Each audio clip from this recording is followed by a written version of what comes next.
The Ministry of Education and other stakeholders have been working with the Ministry of Health, there's no doubt about it.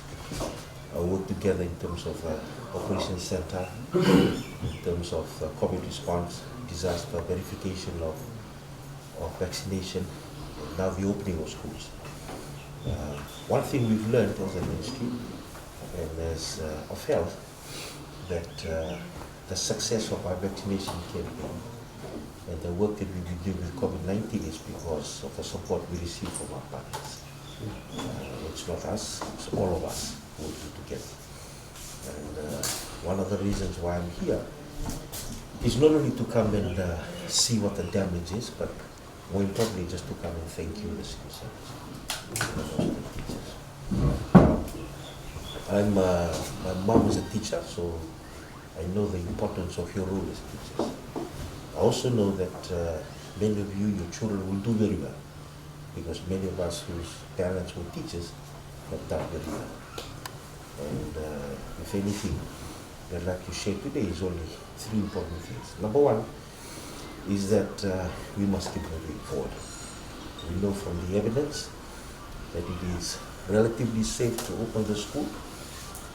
We also know that we have a very high vaccination rate, much more than other countries around the world. And that's the strength that helps us with the many other layers. We're standing here inside this room, and we can also feel the breezes cross-ventilating it very well.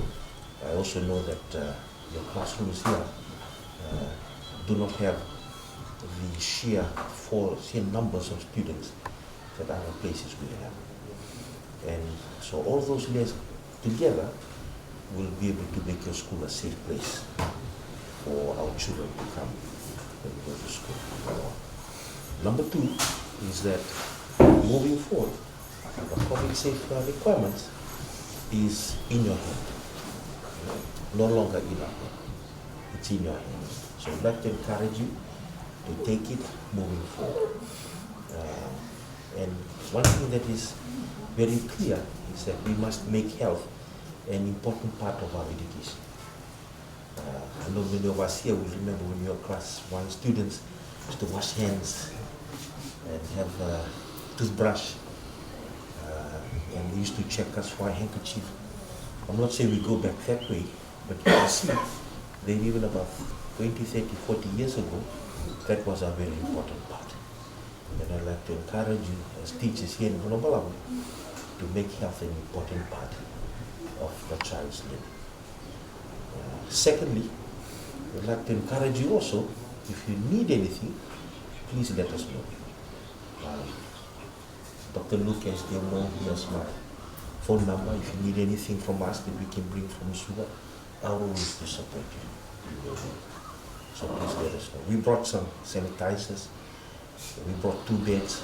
If you need any more, we're more than happy to support you, because we want to support you in what you do. The third thing I want to say is, it is very clear for the development of children that their interaction in school is very important. And at some stage, they will have to go to school. It's important for their development as a person, for the development of their intellect and their mental part of it, but also the sports part of it. As teachers, you know, as part of your training, you would have done the psychology of it, why that's important. And we all have to agree that the best place for them to be able to develop is also within school. I have a 14-year-old son, and during the lockdown, he's just been asking to go to school, wanting to go to school, because he lacks that interaction. In the islands and in the highlands, it's a bit simpler because they're interacting in the village space. But it's so important for their development. And so we have to work hand in hand. We, in Vitilia, we've been visiting many schools. Some have reached out to us and said, we need this. We're thankful that, for example, Singapore gave us a lot of sanitizers, we're able to share it. But we have to work together to support our children and get them to school. As I said, when I started, my parent was a teacher. And I know your role is very important. But I also want to say that your investment in our children is your investment into your children. Your investment into our children is your investment into your children. And when you protect our children, look after them well, teach them well, grow them well, God will also do the same.